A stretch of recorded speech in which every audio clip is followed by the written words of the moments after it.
श्री गोपाळ कृष्ण भगवान की जय। लीळा नंबर 110। उपार प्रसंगी इंद्र भटाच्या दैवाची प्रशंसा।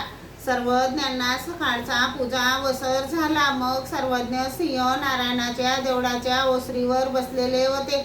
सर्वज्ञांची जेवणाची वेळ झाली। बाईसा म्हणाल्या, बाबा जेवायला चला ना। सर्वज्ञ म्हणाले, बाई आता भूक नाही, थोडा वेळ गेला। पुन्हा बाईसांनी विनंती केली, बाबा जेवायला चला ना। आपल्या उदराकडे पाहून सर्वज्ञ म्हणाले, बाई अजूनही भूक नाही। मग सर्वज्ञ माकडाला म्हणाले, माकडा, सिंह नारायणाच्या परकोटाच्या भिंतीवर उभा राहून घोगर गावाच्या रस्त्याने कोणी येत आहे का ते पा। होजी। मग ते सिंह नारायणाच्या देवळाच्या परकोटाच्या भिंतीवर उभे राहिले। तेथून काही दिसेना।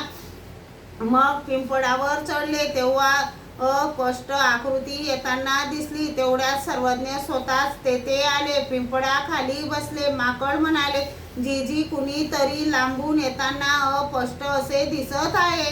सर्वज्ञ म्हणाले, पळत पळत जा। हाक न देता त्यांच्या डोक्यावरचे ओझे घ्या, न बोलता त्यांच्या हातातली वस्तूही घ्या।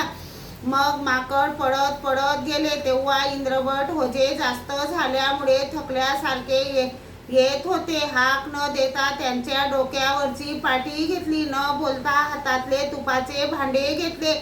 मग इंद्रभट आले। सर्वज्ञ पिंपळाखाली बसलेले होते। तेव्हा ब्रह्मचारी देव द्वारकेहून सर्वज्ञांच्या दर्शनाला आले। सर्वज्ञांना तेथेच पूजावसर केला। इंद्रभटाकडे श्राद्ध झाले होते। सर्वज्ञ म्हणाले, काय हो इंद्रिया, श्राद्ध चरितार्थ झाले नाही जी। काय जे चरितार्थ व्हायचे ते सर्वज्ञांच्याच ठिकाणी होईल।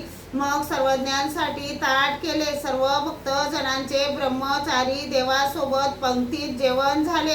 सर्वज्ञ जेवण करत असताना म्हणायचे, बापू, इंद्रियाच्या दैवाची बरोबरी कोणी करू शकणार नाही।